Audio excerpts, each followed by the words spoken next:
The ABAGY software is really interesting in that you don't actually have to be a robot expert in order to use it.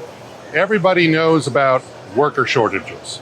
Not only is there a shortage in the number of workers, but there's also a shortage in the skill set. It's one thing if you're talking about workers who are doing a simple task, but welding is not a simple task. This is a skill set that you have to learn. You have to learn it over a number of years, and you can't just produce a welder in a week and a half to do really good work.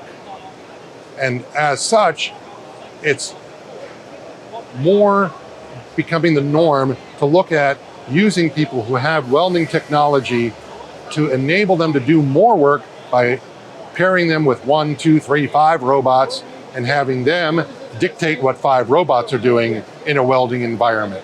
And so that's a new kind of trend, and really is pretty great, because what happens there is you've got a worker who is now able to do a lot more production, so their value added is a lot higher. They're able to earn a lot more money, and the company that's hired them is able to produce a lot more products for lower cost.